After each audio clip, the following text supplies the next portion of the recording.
नमस्कार दोस्तों, स्टडी 91 पर आप सबका हार्दिक स्वागत अभिनंदन है। जल्दी से सभी लोग फटाफट लाइव आ जाइए और शानदार महत्वपूर्ण प्रश्नों की श्रृंखला को आइए देखते हैं, ठीक है ना। तो एकदम जबरदस्त तरीके से आपको ये 48वीं श्रृंखला है और आप सब उम्मीद कर रहे होंगे कि जबरदस्त तरीके से इसको पढ़ भी रहे होंगे, ठीक है ना। तो चलिए बिना देरी किए हुए हम सब महत्वपूर्ण प्रश्नों के, जैसे नई दिल्ली में प्रधानमंत्री मोदी संग्रहालय, ये आपको ये सब प्रश्न ऐसे प्रश्न हैं जो कभी भी पूछे जा सकते हैं, ठीक ना। तो ये प्रश्न आपके परीक्षा में चाहे जब भी होगी, ये साल भर के भीतर का करंट मैं हमेशा अपडेट करता चल रहा हूं आप सबके लिए। चलिए आइए प्रश्नों के श्रृंखला को देखते हैं। निम्न में से किस राज्य में संस्कृत भाषा को, देखिए ये पिछले साल की घटना है, संस्कृत भाषा को राज्य की द्वितीय राजभाषा के रूप में आपको दर्जा प्रदान किया गया। बिहार में, छत्तीसगढ़ में, उत्तर प्रदेश में या उत्तराखंड में किस राज्य में संस्कृत द्वितीय भाषा के रूप में बने, तब आप क्या जवाब देंगे। तो आप सबको पता होना चाहिए कि बिहार की द्वितीय राजकीय भाषा क्या है, उर्दू है, ठीक ना, उर्दू है।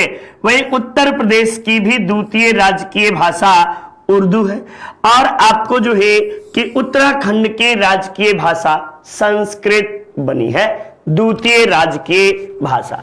ये आपको दोनों कब बनी थी इन दोनों जगहों में, तो 1989 ईस्वी में आपको दोनों ही स्थानों पर उर्दू द्वितीय राजकीय भाषा उत्तर प्रदेश और बिहार की बनी थी।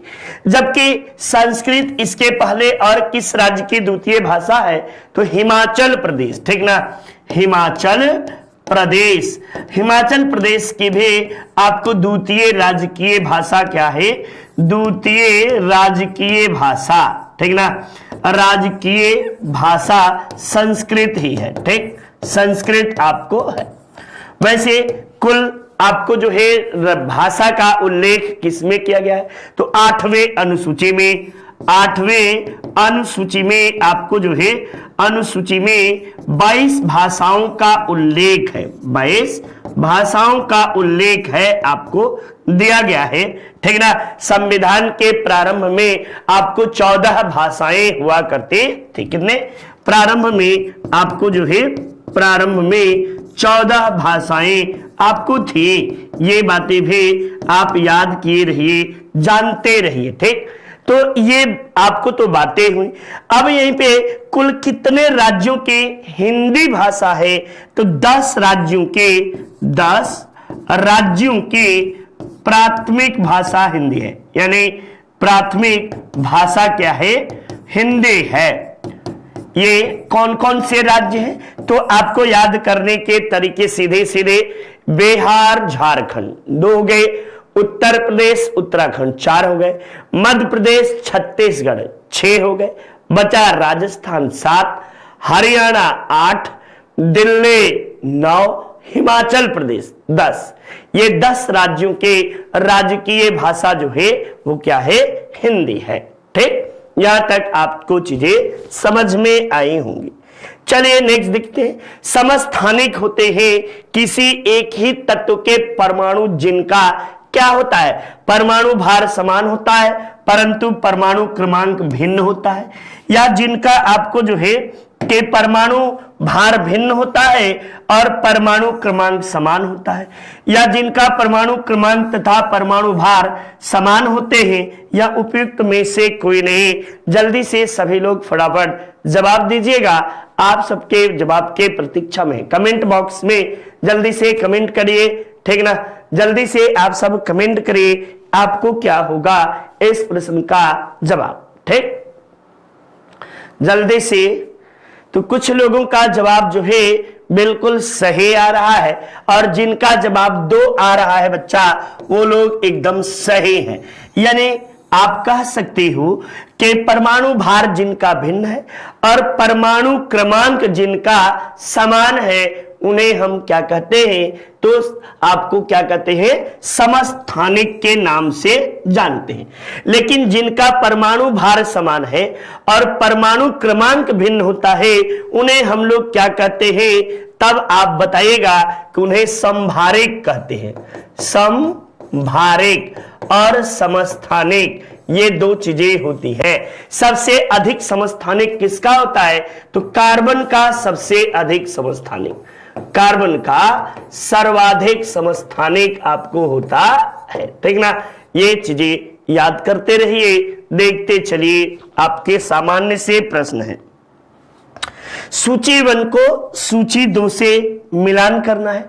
तो आप सब जल्दी से, एक तरफ आपको भौतिक राशियां हैं, दूसरे तरफ आपको मिलान करने के लिए दिया गया है। तो जल्दी से मिलान करके आप सब बताइए कि पहले का क्या होगा, त्वरण का, बल का, कृत, कार्य और आवेग का मात्रक क्रमशः क्या होता है, ये आपसे पूछा गया है। तो जल्दी से आप सब चलिए बताइए। अच्छा, त्वरण का ये आसान सा प्रश्न है बाबू, ये गलती करोगे तो आपको माफी गलती का नहीं मिलेगा, ठीक ना।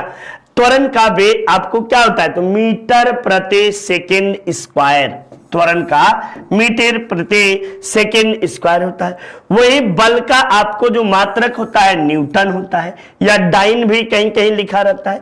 कृत कार्य का मात्रक जो है ये आपको क्या होगा, तो कृत कार्य का मात्रक, जल नहीं भैया, क्या लिख दिए हो भैया, कृत कार्य का मतलब जो है जूल होगा, ठीक। कार्य का मात्रक जूल और आवेग का मात्रक न्यूटन सेकेंड जो है ये आपको होगा।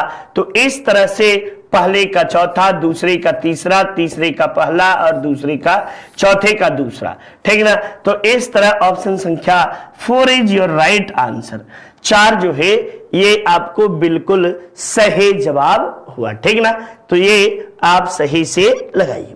नेक्स्ट देखिए, कोयला की खानों में विस्फोट के लिए यह समझा जाता है कि इसके लिए मुख्य उत्तरदायी गैस कौन सी है।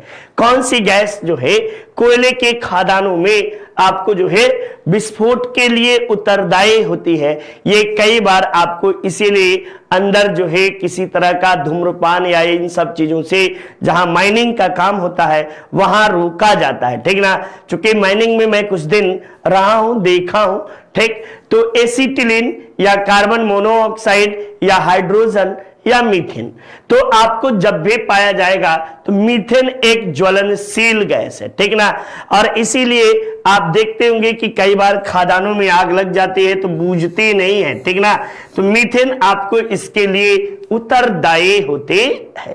और यहीं पे मीथेन से सर्वाधिक चीजें और भी जान लेते हैं। मीथेन कहां कहां पाया जाता है, तो धान के खेत में, चूंकि आप जो है सुपर टेट में ये जरूर पूछता है, धान का खेत ये आपको जो है यहां पे पाया जाता है। आपको जो है कि जुगाली करने वाले पशुओं के, आपको जो है जुगाली, एक मिनट, जुगाली करने वाले पशुओं के मुख से, जुगाली पशुओं के मुख से मीथेन गैस निकलती है, मुख से। और इसके साथ साथ मैग्रो वन क्षेत्र में, मैग्रो वन क्षेत्र में, या आप कह सकते हैं कि दलदली क्षेत्र में, दलदली क्षेत्र में आपको क्या मिलते हैं, तो सब मीथेन गैस मिलते हैं, ठीक। तो चलिए अगले प्रश्न के ओर चलते हैं। और अगला प्रश्न आप सबके ये रहा अगला प्रश्न। अगले प्रश्न की ओर देखते हैं। सूची 1 को सूची 2 से मिलान करने के लिए आपको दिया गया, और जल्दी से सूची 1 को सूची 2 से मिलान करिए। देखिए आपको एक तरफ खट्टा दूध, दूसरी तरफ सूची, अच्छा सूची 1 सूची 2। सेव में कौन सा अम्ल पाया जाता है, तो सबको पता है सेव एवं केला में आपको जो है बच्चा मैलिक अम्ल पाया जाता है। क्या पाया जाता है, तो मैलिक अम्ल जो है सेव एवं केला में पाया जाता है। खट्टा दूध में बच्चा लैक्टिक जो है अम्ल पाया जाता है। सिरके में एसिटिक अम्ल पाया जाता है, ठीक ना। और जबकि आपको सोडा वाटर, शीतल पेय पदार्थ में कार्बोनिक अम्ल पाया जाता है। तो इस तरह पहले का चौथा, दूसरे का तीसरा, तीसरे का दूसरा और चौथे का पहला, 4321 4321 ऑप्शन संख्या 3 इज योर राइट आंसर होगा। ठीक ना, ये आपको जो है कि राइट आंसर होगा। ठीक, चलिए नेक्स्ट अगले प्रश्न में चलते हैं। ये आपको शानदार तरीके से हमारे संस्था की ओर से ये लॉन्च किया गया है और आप सबके सुनहरे भविष्य के लिए काफी लाभकारी भी होगा। ठीक, तो चलिए अगले प्रश्न के ओर चलते हैं। घरेलू दूध में वह क्या है जो दमा पीड़ितों को परेशान करता है? यानी दमा से पीड़ित व्यक्ति को जो है कि दूध का सेवन नहीं करना चाहिए। इसमें कह रहा है घरेलू धूल पूछ रहा है, दूध बोल रहे हैं। ठीक ना, धूल में वह क्या है जो दमा पीड़ितों के लिए परेशान करता है?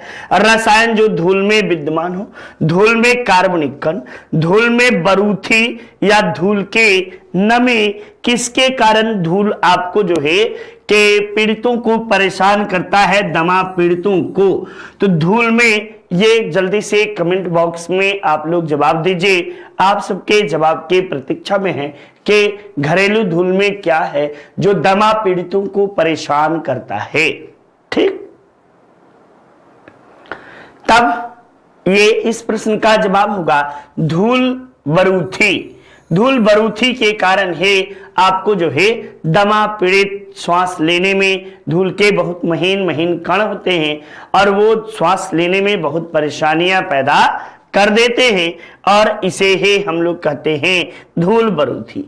वायुयान के टायरों को फुलाने के लिए प्रयुक्त की जाने वाले गैस कौन सी है? हाइड्रोजन है, हीलियम है, नाइट्रोजन है या आर्गन है? कौन सी आपको गैस जो है वायुयान के टायरों को फुलाने के काम में आपको आता है? ठीक ना, ये जल्दी से बताइए फटाफट। आप सबके कमेंट बॉक्स के ओर देख रहे हैं, जल्दी से कमेंट करिए भाई। ठीक ना, हाँ जी, कुछ लोगों का जवाब बिल्कुल सही है लेकिन कुछ लोगों का गलत भी जवाब दे रहे हैं। और जो लोग आपको जो है नाइट्रोजन जवाब दे रहे हैं, ये आपको जो है सही जवाब दे रहे हैं कि गलत दे रहे हैं, ये स्वयं आप भी बताइए। तो नाइट्रोजन जवाब जो दे रहे हैं बिल्कुल सही जवाब दे रहे हैं। नाइट्रोजन से पहले आपको जो है हीलियम का प्रयोग किया जाता था, लेकिन अब जो है वायुयान के टायरों में आपको जो है फुलाने के लिए किसका प्रयोग करते हैं? तो नाइट्रोजन का प्रयोग किया जाता है। ठीक, चलिए नेक्स्ट देखिए। सूची 1 को सूची 2 से मिलान करना है और नीचे दिए गए सूची में एक तरफ विटामिन का नाम है और दूसरे तरफ बीमारी है। तो सबको पता है कि आपको जो है विटामिन ए से रतौंधे होता है, जिसे हम रेटिनॉल के नाम से जानते हैं। विटामिन बी की कमी से बेरी रोग होता है, जिसे हम थायमिन के नाम से जानते हैं। विटामिन डी की कमी से सूखा रोग होता है, जिसे रिकेट्स भी कहते हैं। क्या कहते हैं? रिकेट्स आपको जो है इसी से आपको सूखा रोग होता है। और विटामिन डी की कमी से नवजात शिशु के रक्त में कमी होती है या आपको रक्त का थक्का का नहीं जमना भी विटामिन के की कमी से होती है। साथ ही साथ आपको महिलाओं में माहवारी के दौरान अधिक ब्लीडिंग होना भी आपको विटामिन के कमी के कारण होती है। इसलिए आपको के का बी का डी, बी का ए आपको जो है और ए का सी, यानी इस तरह से जब मिलाएंगे बी डी ए से ऑप्शन संख्या 4 इज योर राइट आंसर होगा। ठीक है ना, ये आपको जो है ये आपको बिल्कुल सही जवाब माना जाएगा। नेक्स्ट चलिए, डॉक्टरों के द्वारा प्रयुक्त होने वाला स्टेथोस्कोप, ये बड़ा ही इंपॉर्टेंट। स्टेथोस्कोप किस सिद्धांत पर कार्य करता है, यानी इसका सिद्धांत कौन सा है? वह व्यतिकरण का, परावर्तन का, अपवर्तन का या ध्वनि तरंगों का अध्यारोपण का? तब बताएगा कि यह आपको जल्दी से कमेंट बॉक्स में आप लोग जवाब दीजिए भाई। ये सब आपको प्रश्न आता है, लेकिन परीक्षा हाल में सबसे गलतियां बहुत तेजी से होती हैं, क्योंकि दिमाग से फिसला के आपको जवाब जो है दूसरा घूमना चालू हो जाता है। तो इस प्रश्न में आप जवाब दीजिएगा कि जो डॉक्टरों द्वारा प्रयुक्त होने वाला स्टेथोस्कोप जो है वो किस सिद्धांत पर, तो ध्वनि तरंगों के अध्यारोपण के सिद्धांत पर आपको काम करता है। किस पर? ध्वनि तरंगों के अध्यारोपण के सिद्धांत पर। नेक्स्ट देखिए, सूची 1 को सूची 2 से सुमिलित कीजिए और आपको कूट का सही उत्तर का चयन करिए। एक तरफ आपको जो है संविधान के भाग हैं और दूसरे तरफ उसके विषय दिए गए हैं। अब देखिए भाग 18 में क्या है, तो भाग 18 में आपातकालीन उपबंध की व्यवस्था की गई है। भाग आपको जो है 17 में आपको क्या है, तो राजभाषा का उल्लेख है। भाग आपको 16 में कुछ वर्गों के विषय में विशेष उपबंध है और भाग 15 में निर्वाचन आयोग की बातें की गई है। तो इस तरह से पहला आपको, तीसरा, दूसरा और आपको 1, यानी पहले का चौथा, दूसरे का तीसरा, तीसरे का दूसरा और चौथे का पहला। इस तरह ऑप्शन संख्या 2 इज योर राइट आंसर। 2 विकल्प जो है बच्चा ये बिल्कुल आपका सही जवाब हुआ। नेक्स्ट चलिए अगले प्रश्न के ओर चलते हैं। ये रहा इंडिविजुअल, नितिन सर के द्वारा जबरदस्त तरीके से आपको व्याकरण लिखा गया है। आप इसे परचेज कर सकते हैं और आपके सुनहरे भविष्य में ये काफी लाभप्रद भी रहेगा। ये देखिए, रोगियों के दांत देखने में दंत चिकित्सक द्वारा आपको जो है प्रयुक्त दर्पण कौन सा होता है, यानी देखते होंगे दांत मसूड़ा खोलो और उसमें लेंस एक लगा होता है जिसके माध्यम से डॉक्टर देखते हैं। कौन सा दर्पण उसमें आपको लगा होता है? उत्तल दर्पण, अवतल दर्पण, समतल दर्पण या उपयुक्त में से कोई नहीं। कौन सा दर्पण लगा होता है बच्चा? तो बताइएगा कि आपको अवतल दर्पण जो है उसमें लगा होता है। किसमें? अवतल दर्पण आपको लगा होता है। नेक्स्ट देखिए, मोहिनी अट्टनम परंपरागत नृत्य है। कहां का है भैया? आंध्र प्रदेश का, कर्नाटक का, केरल का या तमिलनाडु का? मोहिनी अट्टनम कहां का आपको जो है कि परंपरागत नृत्य या भारत में सांस्कृतिक नृत्यों की संख्या, साहित्य शास्त्रीय नृत्यों की संख्या आपको जो है 8 बतलाई गई है और ये 8 में से कहां कहां आपको जो है कि कौन कौन से हैं? तो तमिलनाडु का आपको जो है भरतनाट्यम है ना, भरतनाट्यम। ये 1-2 बार आप सबको मैंने विस्तृत तरीके से भी बताया है। केरल में आपको जो है कथकली, कथकली और मोहिनी अट्टनम भी आपको केरल का ही है। आंध्र प्रदेश में आपको जो है कुचिपुड़ी, कुचिपुड़ी और आप बात किया जाए तो आपको जो है कर्नाटक का लोक नृत्य जो है यक्षगान काफी प्रसिद्ध है। यक्षगान, ठीक ना, ये आपको जाना जाता है। कथकली, साथ ही साथ उड़ीसा का ओडिसी, ठीक, ओडिसी, ओडिसी, मणिपुर का मणिपुरी, मणिपुर, मणिपुरी, मणिपुरी, उत्तर प्रदेश कथक और आपको जो है असम, एक बचा क्या? असम। ये असम का सात्रिया, सात्रिया ये आपको, यानी कुल देखेंगे तो कुल 8 शास्त्रीय नृत्य है, ठीक ना। 8 शास्त्रीय नृत्य भारत में आपको है। ये बातें आप सबको कई बार बताया गया है, आप देख सकते हो। 1 2 3 4 5 6 7 और मोहिनी अट्टनम केरल में 2 है, एक कथकली और मोहिनी अट्टनम, ठीक। तो ये बातें आप सब याद रखे रहिए। नेक्स्ट देखिए, उत्तर प्रदेश में पहली मेट्रो रेल किस शहर में शुरू की गई? तो आपको 2014 ईस्वी में उत्तर प्रदेश में आपको रेल की शुरुआत हुई, यानी आधार कब रखा गया? रेल मेट्रो परियोजना आपको जो है ये आपको 2014 में आपको जो है रखी गई, और आपको जो है इसका व्यावसायिक परिचालन कब से किया गया? तो आप 2017 से इसका परिचालन किया गया।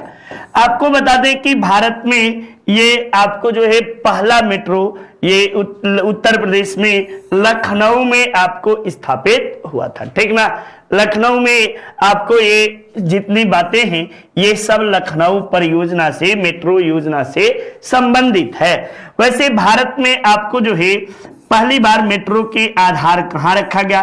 तो भारत में 1984 ईस्वी में कलकत्ता में पहला मेट्रो स्थापित किया गया, जिसे अब कलकत्ता मेट्रो एक आपको जोन के रूप में भी है, ठीक ना। कलकत्ता मेट्रो जो है वो स्वयं जोन के रूप में भी है। और यहीं पे आप सबको नोट कर लीजिएगा कि आपको जो है कानपुर से आगरा के बीच जो मेट्रो का आधारशिला रखा गया, इस आधारशिला के रखने के साथ ही उत्तर प्रदेश भारत में सर्वाधिक मेट्रो परियोजनाओं को चलाने वाला राज्य बन गया है, ठीक ना। सबसे अधिक मेट्रो परियोजनाएं कहीं चल रही हैं तो वह उत्तर प्रदेश में आपको चल रहे हैं, ठीक। चलिए नेक्स्ट अगले प्रश्न के ओर चलते हैं। ये देखिए अगला ही प्रश्न आपके सामने रहा। ये आपको अगला प्रश्न, भारतीय प्रायद्वीप की सबसे ऊंची चोटी कौन सी है? तो प्रायद्वीपीय भारत के सबसे ऊंची चोटी आपको उटक मंड है, या अन्नामुड़ी है, या डोडा बेट्टा है, या आपको महाबलेश्वर है? तो सबसे ऊंची चोटी भैया ये आपको अन्नामुड़ी है। और ये कहां है? तो अन्नामलाई की पहाड़ी में, अन्नामलाई की पहाड़ी में, मलाई की पहाड़ी, ठीक ना, की पहाड़ी में आपको है। अन्नामलाई पहाड़ी किसका भाग है? तो ये पश्चिमी घाट का भाग है, ठीक ना। पश्चिमी घाट या सह्याद्री पर्वत श्रेणी का ये भाग माना जाता है। इसकी कुल ऊंचाई की बात की जाए तो ये आपको 2697 मीटर जो है ये आपको ऊंचा है। वही डोडा बेट्टा जो है ये प्रायद्वीपीय भारत की दूसरी सबसे ऊंची चोटी है, दूसरी सबसे ऊंची चोटी मानी जाती है। सबसे ऊंची चोटी आपको है, और इसकी कुल ऊंचाई जो है ये कितना है तब बताइएगा कि 2637 मीटर जो है इसके कुल ऊंचाई आपको है, ठीक ना। 2637 मीटर है, ठीक। तो ये किसका भाग है? तो ये बताइएगा कि यह नीलगिरी का भाग है, ठीक ना, नीलगिरी का भाग है। और एक महत्वपूर्ण बातें, इसी नीलगिरी में टोडा नामक जनजाति पाई जाती है, टोडा नामक जनजाति, ठीक ना, जनजाति आपको पाई जाती है, ये बात भी। और नीलगिरी को पश्चिमी घाट और पूर्वी घाट का मिलन स्थल भी कहते हैं, ठीक ना। पश्चिमी घाट एवं पूर्वी घाट का मिलन स्थल, घाट का मिलन स्थल के रूप में भी इसे जाना जाता है। तो ये महत्वपूर्ण बातें आप सबके लिए रहा। साथ ही साथ आपको नीलगिरी जैव अभयारण्य जो है 1986 ईस्वी में भारत का पहला जैव आरक्षित क्षेत्र घोषित किया गया था। नेलांग घाटी ये किस राज्य में स्थित है? हिमाचल प्रदेश में, सिक्किम में, जम्मू कश्मीर में, उत्तराखंड में? तब इस प्रश्न का जवाब दीजिएगा कि नेलांग घाटी जो है ये आपको उत्तराखंड में स्थित है। उत्तराखंड में और भी कई घाटियां हैं, जैसे आपको जो है फूलों की घाटी, कौन सा? फूलों की घाटी, इसके अलावा और कौन सा है तो आप बता सकते हैं दून घाटी, दून घाटी, ठीक, ये भी यहां प्रसिद्ध है। जम्मू कश्मीर, हिमाचल प्रदेश, इन सभी राज्यों में कोई न कोई घाटी है। जैसे आप आओगे तो हिमाचल प्रदेश में आपको जो है चंबा घाटी, चंबा, हिमाचल में चंबा, एक आपको कुल्लू घाटी, कुल्लू, कांगड़ा, कांगड़ा, ये सभी आपको जो है हिमाचल में है। जबकि सिक्किम में जब आप आओगे भैया तो सिक्किम में आपको जो है चुंबी घाटी, नाम सुने हैं, चुंबी घाटी सिक्किम में है। और जम्मू कश्मीर में तो पूछिए ही मत, ढेर सारे आपको जो है आपको जम्मू कश्मीर में कई घाटियां मिलेंगे, जैसे मूर्खा घाटी, ये, लेकिन अब मूर्खा घाटी जो है मूर्खा घाटी जम्मू कश्मीर में ना होकर लद्दाख में हो गया है, ठीक ना। लद्दाख चूंकि राज्य बन गया है तो मूर्खा घाटी पूछता है, इसीलिए मैं बता दे रहा हूं लद्दाख में है। और केरल में बच्चा साइलेंट वैली या शांत घाटी आपको कहां है तो कहां है तो आपको जो है केरल में है। ये सब के सब चुंबी घाटी, चुंबा घाटी सब याद कर लीजिएगा, ये घाटी आपको जो है प्रसिद्ध माना जाता है, ठीक। चलिए, यूपी ट्रिपल एस से शानदार तरीके से हमारी संस्था की ओर से पढ़ाया गया है, आप इसे परचेज कर सकते हैं और आपके सुनहरे भविष्य में ये काफी लाभप्रद भी माना जाएगा, ठीक। चलिए नेक्स्ट देखिए, नीरी, ये आपको जो है नीरी क्या है तो national environmental engineering research institute, ठीक ना। आपको जो है नेशनल एनवायरमेंटल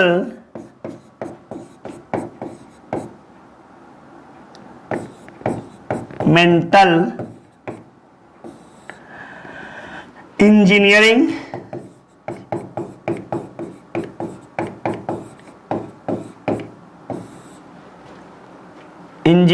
रिसर्च इंस्टीट्यूट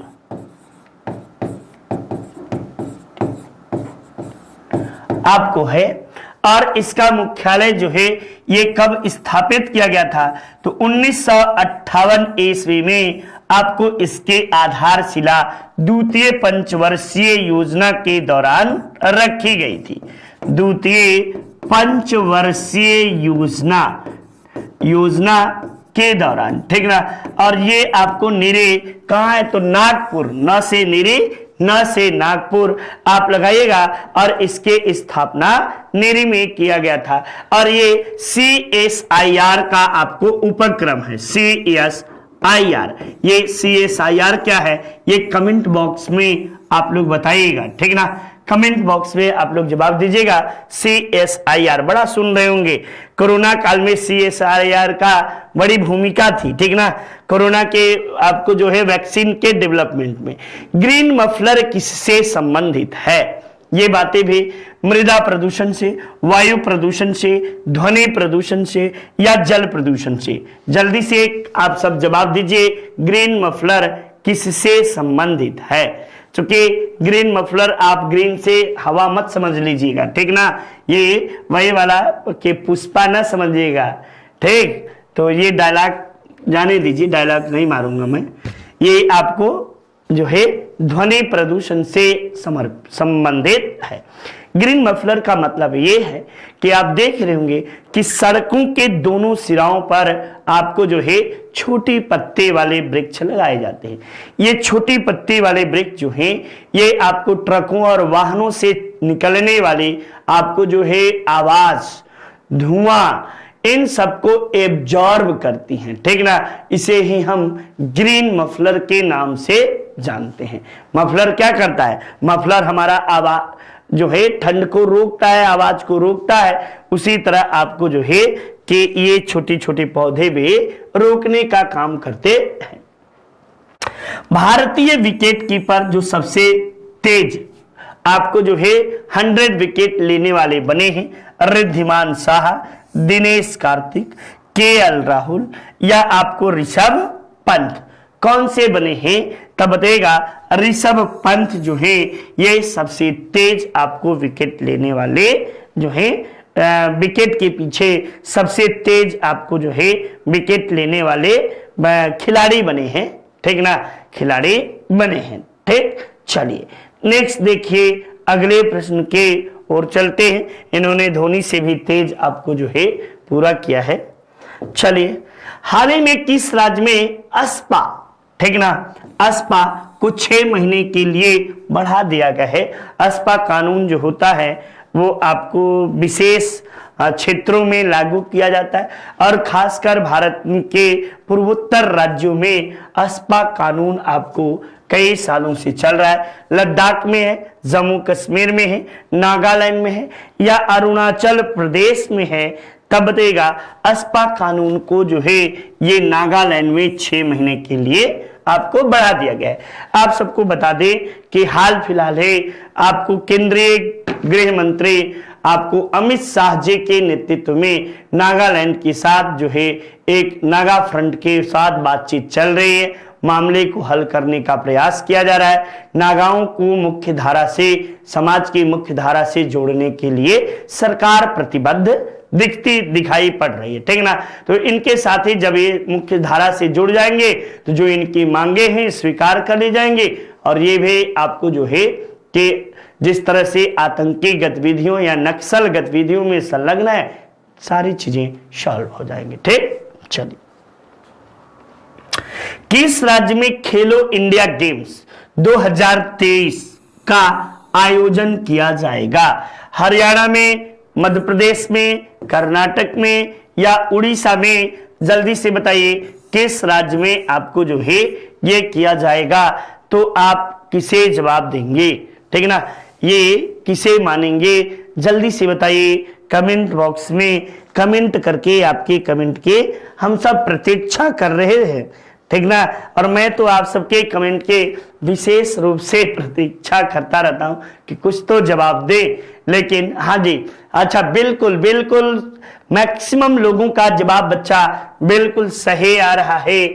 और खेलो इंडिया गेम्स 2023 का आयोजन कहां होगा? तो बताइएगा कि मध्य प्रदेश में होगा। कहां? मध्य प्रदेश राज्य में खेलो इंडिया 2023 गेम का आयोजन किया जाएगा, ठीक ना। तो ये बिल्कुल सही जवाब हुआ, बाकी चीजें और हटा दीजिए। नेक्स्ट देखिए, आपको लेखपाल एग्जाम ऑनलाइन टेस्ट सीरीज हमारी संस्था की ओर से आपको जारी किया गया है, जिसमें आपको जो है टॉप 20 जो है सेट होंगे और ये शानदार तरीके से आप सबको दिया जाएगा। हाल ही में किस राज्य में खुंट कट्टी कानून का उल्लंघन किया गया? पंजाब में, झारखंड में, जम्मू कश्मीर में या नागालैंड में? किस राज्य में? जल्दी से आप सब जवाब दीजिए, ये आपको किस राज्य में है, ठीक ना।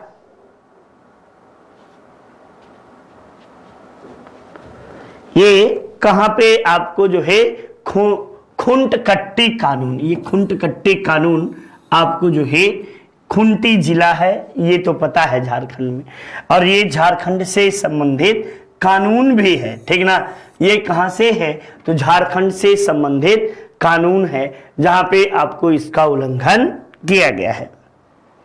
हाल ही में जल मेट्रो परियोजना का उद्घाटन आपको किस बंदरगाह से किया गया? चेन्नई, विशाखापट्टनम, कोच्चि या कांडला, ठीक ना। ये आपको किस बंदरगाह से इसका उद्घाटन आपको किया गया, ठीक।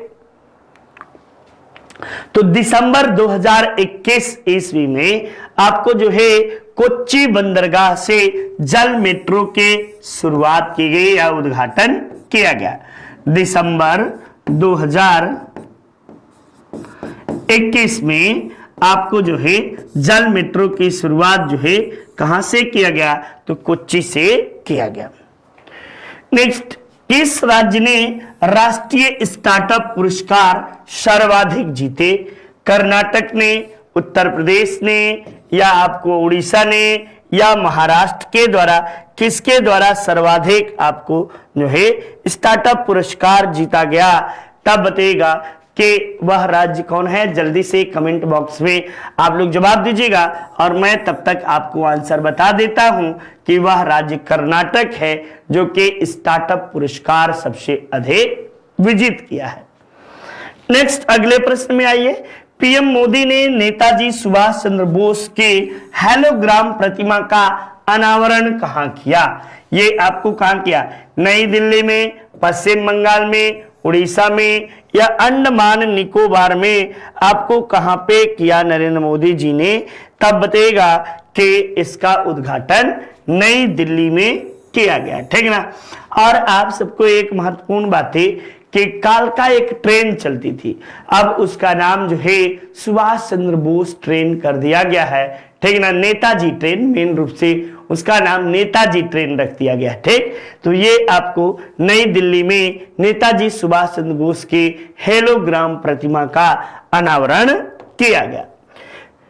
नेक्स्ट अगले प्रश्न की ओर चलते हैं। लता मंगेशकर जी के नाम पर आपको संगीत अकादमी और संग्रहालय कहां बनाया जा रहा है? तो वैसे बता दूं, लता मंगेशकर जिन्हें स्वर कोकिला के नाम से जानते हैं, हाल ही फिलहाल में उनका जो है कि निधन हुआ। और लता मंगेशकर जी के नाम जो रहने वाली थी, ये आपको इंदौर की रहने वाली थी। इनके पिता आपको मंगेशकर साहब जो थे, दीनानाथ मंगेशकर, ये आपको इंदौर से थे और इंदौर में ही लता जी के नाम पर संगीत अकादमी और संग्रहालय की स्थापना किया जा रहा है। नेक्स्ट, नेशनल एलिजिबिलिटी टेस्ट जो इससे बोलते हैं, ये आपको जो है पेपर 1 शानदार तरीके से हमारी श्रृंखला जो है हमारी संस्था की ओर से शुरू की गई है और आप इस श्रृंखला में भाग ले सकते हैं और अपने आने वाले सुनहरे भविष्य को सही दिशा दे सकते हैं। नेक्स्ट देखिए, मानव तस्करी पर अंकुश लगाने के लिए राष्ट्रव्यापी ऑपरेशन आहट किसके द्वारा शुरू किया गया? ऑपरेशन आहट की शुरुआत भारतीय रेलवे सुरक्षा बल द्वारा या आपदा मोचन बल द्वारा या आपको राष्ट्रीय सुरक्षा एजेंसी द्वारा या सीमा सुरक्षा बल के द्वारा। तो ऑपरेशन ये आहट जो बच्चा है, ऑपरेशन आहट की शुरुआत भारतीय रेलवे सुरक्षा बल के द्वारा। ये आप देख रहे होंगे कि करंट को मैंने कई बार 2-3 बार इसके पहले भी पढ़ाया है, इसलिए पढ़ाया है कि करंट आप सबको पूरी जुबानी याद हो जाए और कहीं भी आपको किसी तरह के कोई परीक्षा में कोई दिक्कत का सामना बिल्कुल न करना पड़े। नेक्स्ट देखिए, अगले आपको इसमें है, हाल ही में किस राज्य में जल टैक्सी सेवा, ये जल टैक्सी सेवा शुभारंभ किया गया है? छत्तीसगढ़ में, महाराष्ट्र में, दिल्ली में या राजस्थान में? तब बताएगा कि हाल ही में आपको महाराष्ट्र में आपको जल टैक्सी सेवा की शुरुआत की गई है। जल टैक्सी सेवा महाराष्ट्र से आपको शुरू हुआ है। नेक्स्ट चलिए अगले जो है, अच्छा किसी से पूछे कि महाराष्ट्र के मुख्यमंत्री कौन है, कोई जवाब देगा? आपको महाराष्ट्र से राज्यपाल कौन है? राज्यपाल, मुख्यमंत्री तो कुछ लोग दे देंगे। भगत सिंह कोश्यारी जो है ये मध्य प्रदेश के महाराष्ट्र के राज्यपाल है और आपको उद्धव ठाकरे जो है यहाँ के आपको मुख्यमंत्री मिलेंगे, ठीक ना। चलिए नेक्स्ट बताइए, यूक्रेन पर रूसी आक्रमण ने दुनिया की सबसे बड़े विमान को नष्ट कर दिया, ठीक ना। ये आपको कौन सा विमान है? यानी यूक्रेन पर रूसी आक्रमण में दुनिया का सबसे बड़ा विमान को नष्ट किया है। ये चैलेंज किया गया था यूक्रेनियों द्वारा, ठीक ना। ज़ेलेंस्की जो है उन्होंने कहा कि हमारे द्वारा जो है रूस की सबसे बड़ी, जो कि दुनिया की सबसे बड़ी आपको जो है आक्रामक विमान माना जाता था, एंटोनोव 225, ठीक ना। एंटोनोव 225 को नष्ट कर दिया गया है। ये बातें यूक्रेनियों के द्वारा।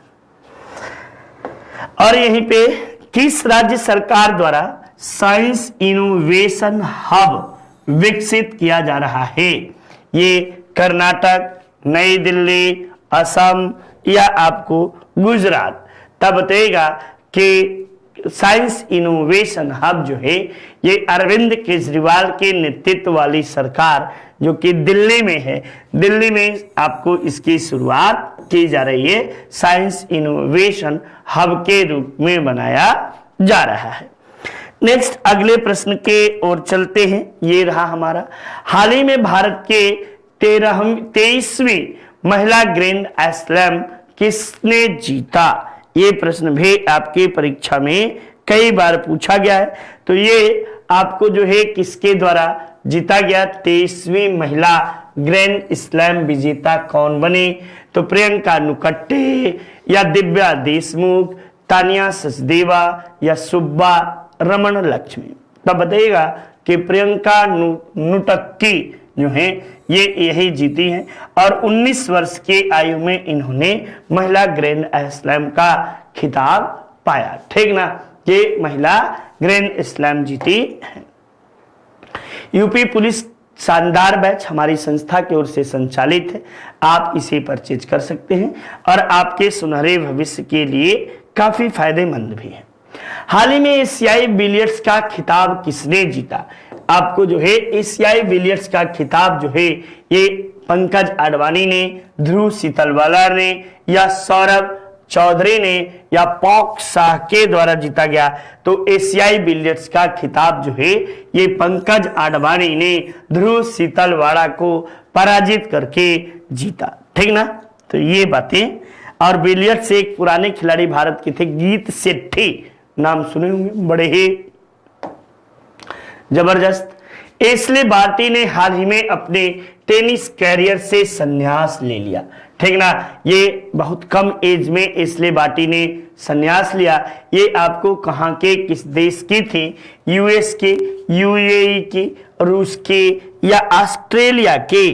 तब आप जवाब दीजिएगा कि एशले बार्टी ये बहुत कम एज में आपको जो है इन्होंने संन्यास की घोषणा की और ये ऑस्ट्रेलिया की रहने वाली थी। ठीक ना, ऑस्ट्रेलिया की एशले बार्टी। इसके पहले ऑस्ट्रेलियाई ओपन का खिताब भी एशले बार्टी के द्वारा जीता गया था।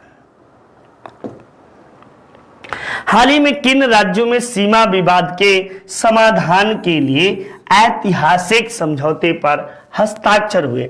यानी किन दो राज्यों के बीच आपसी सीमा विवाद के मसले को हल किया गया? तो वह एक तो असम था, ये सही है, असम और अरुणाचल प्रदेश।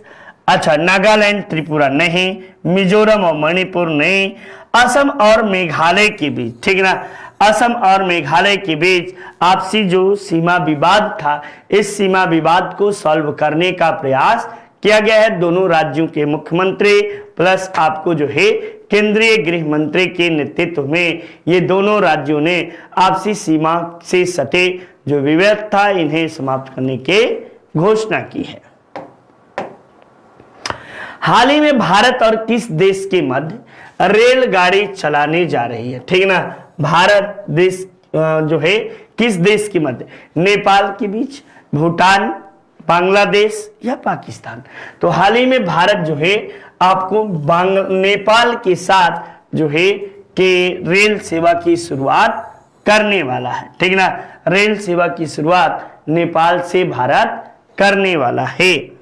नेक्स्ट देखिए, ये रहा, आईपीएल क्रिकेट में सबसे अधिक विकेट लेने वाले गेंदबाज कौन बने हैं? डेविन वेब्रो, मलिंगा, अमित मिश्रा, पीयूष चावला? तब आप बताइएगा कि सबसे अधिक विकेट लेने वाले डेविन वेब्रो जो हैं ये आपको सबसे अधिक विकेट लेने वाले आईपीएल में बने हैं। ठीक ना, वैसे आपको बता दें डेविन वेब्रो ये चेन्नई सुपर किंग की ओर से खेलते हैं, लेकिन चोटिल होने के कारण फिलहाल अभी नहीं खेल रहे, आगे भी शामिल किया जाएगा। नितिन सर के द्वारा हैंड रिटेन नोट्स है, शानदार तरीके से यह लिखा गया है, आप इसे परचेज कर सकते हैं और आपके लिए काफी यह सुनहरा द्वार भी खोलता है। ठीक, हाल ही में आईसीसी महिला क्रिकेट विश्व कप 2022 का खिताब किसने जीता? भारत ने, न्यूजीलैंड ने, इंग्लैंड ने, ऑस्ट्रेलिया ने। तो ऑस्ट्रेलिया जो था इसने इंग्लैंड को हराकर, यानी उप विजेता कौन रहा? तो उप विजेता इंग्लैंड रहा।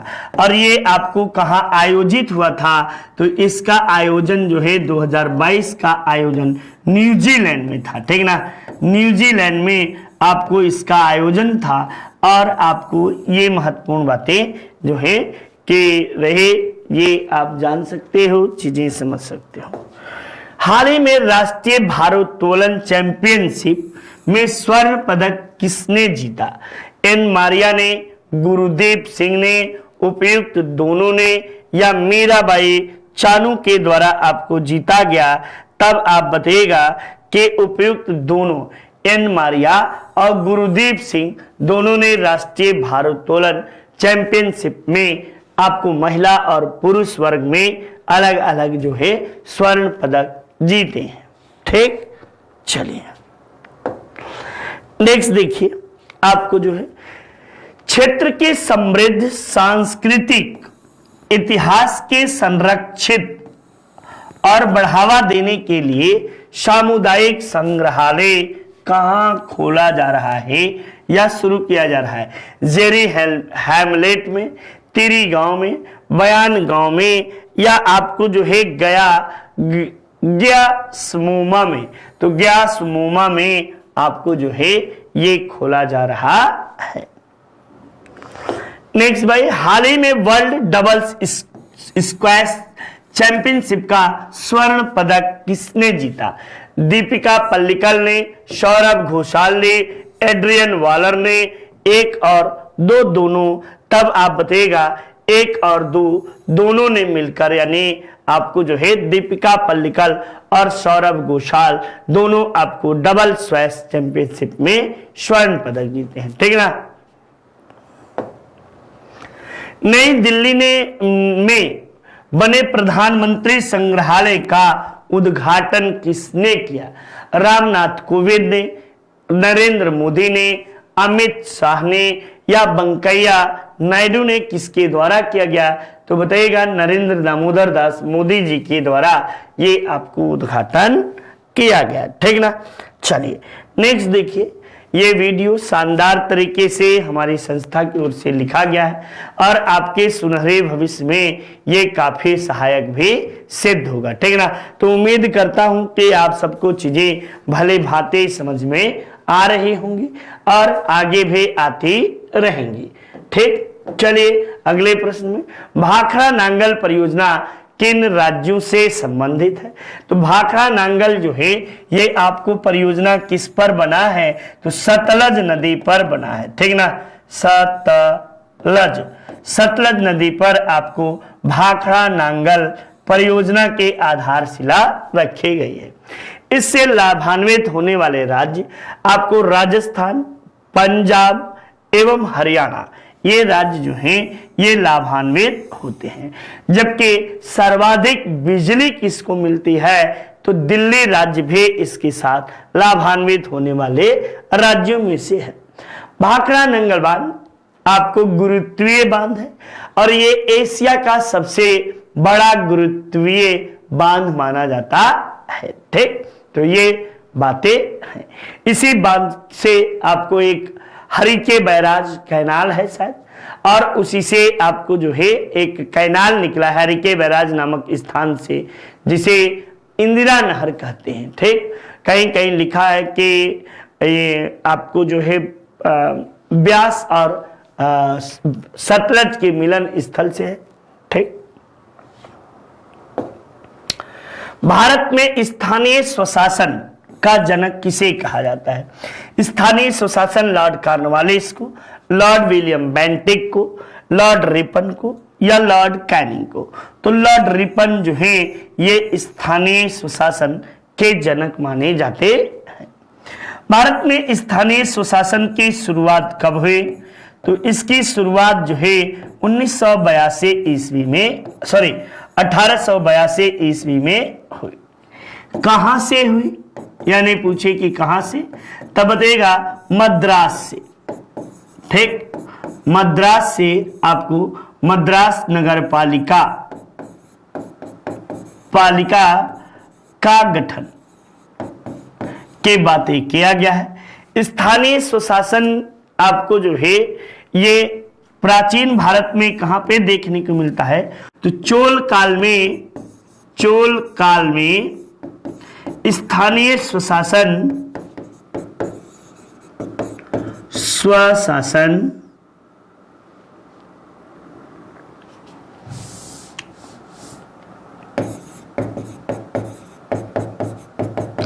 का उल्लेख मिलता है।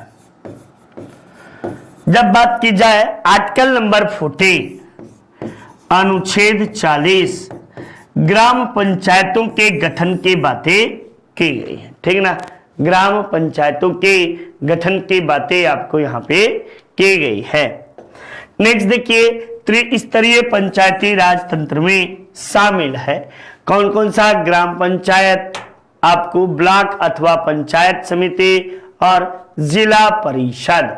तब आप जवाब दीजिएगा, बिल्कुल ऑप्शन संख्या आपको जो है कि 3 इज योर राइट आंसर माना जाएगा।